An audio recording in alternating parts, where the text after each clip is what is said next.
Hi everybody. Thank you so much for joining me here today. My name is Heather McCloskey Beck, and I'm actually the creator of Peace Flash. Thank you for being here.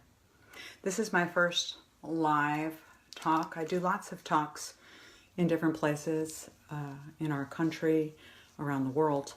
And the truth is that we have a subject, something to talk about that is common to all of us, regardless of where we find ourselves living on our beautiful planet.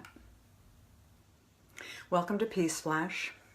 This is a page I actually created 5 years ago. And the reason I created Peace Flash was because I was really tired of seeing news flashes that were not generating love and kindness and compassion and deep, deep care for one another, for our planet, for all that is involved in this life. And respect is profoundly important to me. So as a result, I was really contemplating this and thinking, what do I want to do? How can I do something about these news flashes that we are constantly seeing? Well, I could diminish my exposure to news feeds, television, newspapers, etc. I already really don't watch the news. It's remarkable that we can actually be bombarded by what's going on in the world without ever turning on a television, which I don't do very often. And so rather than seeing news flashes, I decided I wanted to see flashes of peace. Peace Flash.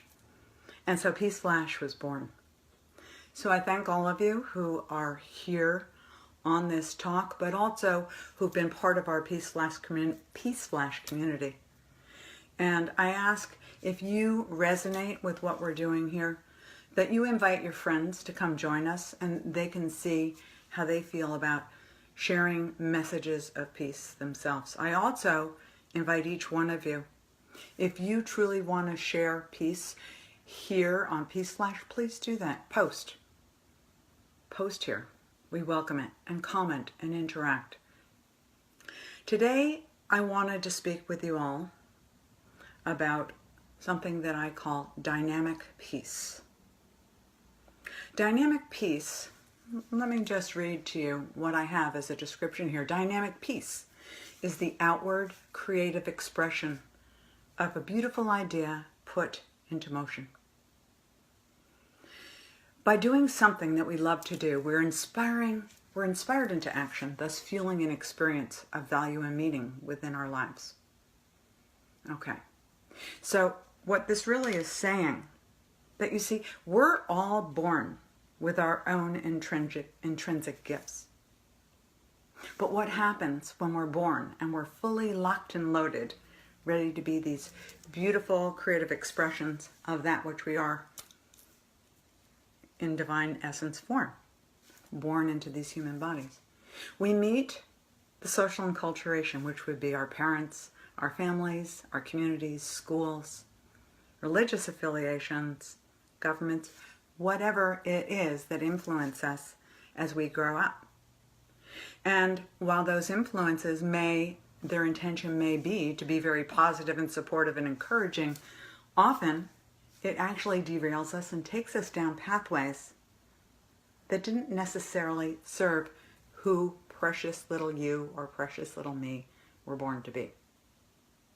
And what often happens, and perhaps you've recognized this, at this point in our lives, some and many actually may not remember what you love to do at all. You see, life is not created here for us to feel stress and strain. If we look into quantum physics and we look at the particle and wave theory, and I'll keep this very simple, when we look at ourselves as a collective wave of consciousness, as one people, we're all born of that same source, and we're born from love, from magnificence, from a dynamically peaceful environment into these human forms. And what happens is you're meant to be your own unique creative expression of all that is. Let's look at it like we are all trees together in a forest. I just spoke at a beautiful conference, Celebrate Your Life, this past Sunday. And I was speaking about this idea. And if you take a look and you look at a forest, and you'll see what creates the forest, individual trees. And it looks like each tree is its own separate entity, its own tree. And while yes, that's true, they are individuated to that tree, underneath the earth, below the forest, is a rhizome. It's an interconnected network where all the trees of the forest are connected. So when we go down into our depths of who we are, we'll see we're like that forest. And if one tree in the forest needs water, that system filters the water to the tree that needs it. If that tree needs more sunlight, the trees will make way for that tree to have sunlight. So there's this communication that occurs within the collective depth of us as humanity, and also with all the creatures of our planet. You see, everything is alive. Now, bringing it home to you. Within your life, I'd like to ask, do you feel your own creative inspiration flowing through you? Do you feel that when you wake up in the morning, it's like, yes, I can't wait for today. I'm going to do many things that are going to feel creatively inspiring and joyful to me. Well, I'd like to suggest that that's what we should be doing, is that we, to each day, when we connect to something that we truly love, that we're inspired by, that calls to us, and we do it. When we move into that place, we lose a sense of time. We lose a sense of where we are in presence, and we are streaming in that experience of being together and of being particulated in our own being, of doing that which we love. Think back when you were a child and you were playing, and you forgot sense of where you were in time. And so when we move into that type of experience and allow ourselves, we're not talking about earning a living here. We're talking about doing something that we're deeply impassioned by each day. That creates the experience of what I call dynamic peace. You see, we're meant to be the boss of our own lives. If you're not feeling like you're making your own decisions, thinking your own thoughts, doing something that you love and feel impassioned by, then it's time for you and for me, for all of us, to think again. Is this how we want to live? Or do we want to be in charge of our own choices? So we can begin with something that's actually quite simple, with 15 minutes a day to do something that you love to do. And make a commitment. Make a commitment to yourself that you're going to do this, let's say for 30 days, for 15 minutes each day. You see, the reason for the commitment to yourself is it bypasses all your thoughts. Oh, I'm feeling too guilty. I need to do other things. I don't really have time for this. I have work to do. But when we plug things into our schedule and actually commit to doing them, then we can begin to create new patterns of being.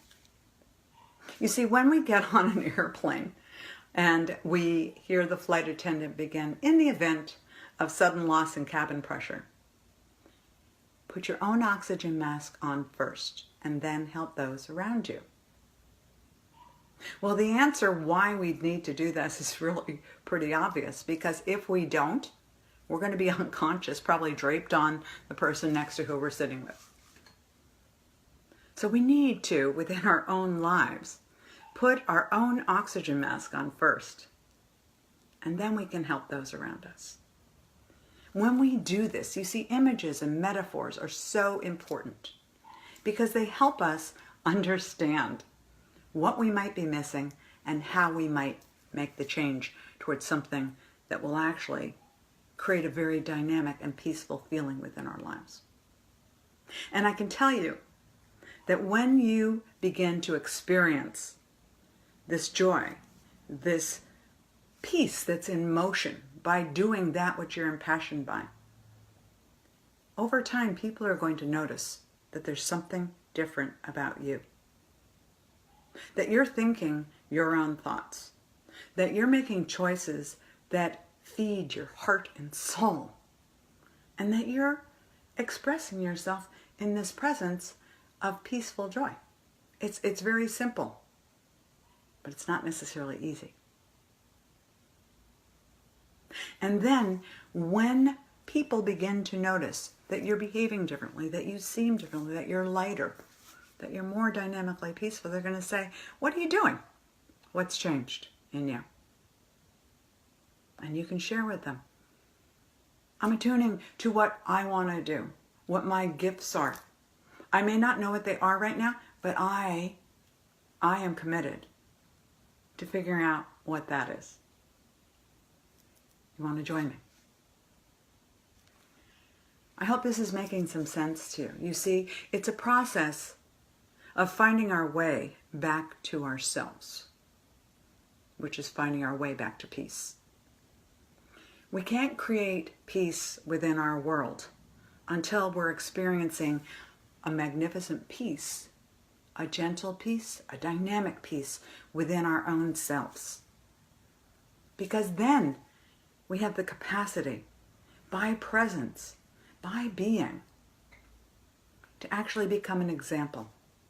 You don't have to tell anybody, hey, you need to be peaceful, because you're the boss, you're in charge of you. It's your choice. So I invite you all to take some time to consider these thoughts. Take some time to think about what it is that inspires you, what you love to do, and then begin. My whole life, now that I reflect on it, I notice that this has been a theme that I've carried with me since I was a very little girl.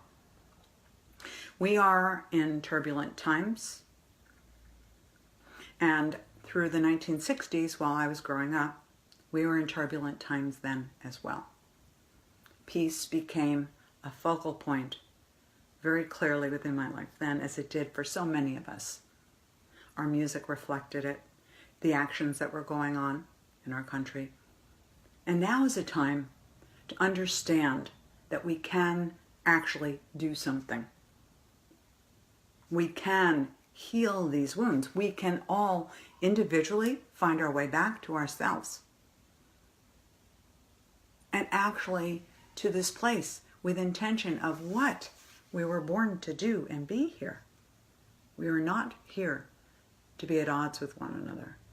We are not here to harm our planet, our environment, our trees, the animals, the oceans and the sky, the mountains, the rocks. Everything's alive. Everything is alive. And when we treat everybody and everything we come upon with a presence of deep regard and respect, life begins to change. And so that's why we begin with ourselves. We begin by taking charge of who we are and not allowing other people to tell us how we need to behave, how we need to think, how we need to be. So I'd like to ask you each to take time, perhaps when you awaken in the morning, get up 15 minutes earlier and have some quiet time. Take some time to do something that you enjoy to do. Meditate. Color with crayons. But take some time not to be jumping through your day and exhausted by the end of it. This life, it's a profound gift. It's a profound gift. And when we begin to turn our attention and our awareness to this very simple thought, this simple concept, then we begin to change the world. It's one way. It's a beautiful way. I want to read very briefly a passage from a book that I've been currently reading. When I read books, they look like this. This book is called Inner Work by Robert Johnson. And the passage is, as conscious beings, we all go about with a vague sense that we have lost a part of ourselves, that something that once belonged to us is missing. That something that once belonged to us is missing. You see, what is that thing? What is that sense that something's missing? He goes on to say, our isolation from the unconscious, that part of us that we're not aware of, right, is synonymous with our isolation from our souls, from the life of spirit. And there's no better way to connect with our essential selves. That when we attune to our gifts, to who we were born to be, and embrace that and actively understand that we have choice. There is nothing more important than to begin by understanding that we have the gift of choice. You see, we don't need to fight for what we want. We don't need to fight to create peace. That's counterintuitive. What we need to do is within our own lives, embrace and deeply respect the life you are living. We are somatic beings. We are embodied creatures. Move into your body. Understand that when someone says something to you and it doesn't feel right, or you're being told to do something and you can feel it's not right, don't do it. Begin this practice. Because we are living in these human bodies and it's a profound gift. But we have to change our thinking. It's a matter of perception. We need to stop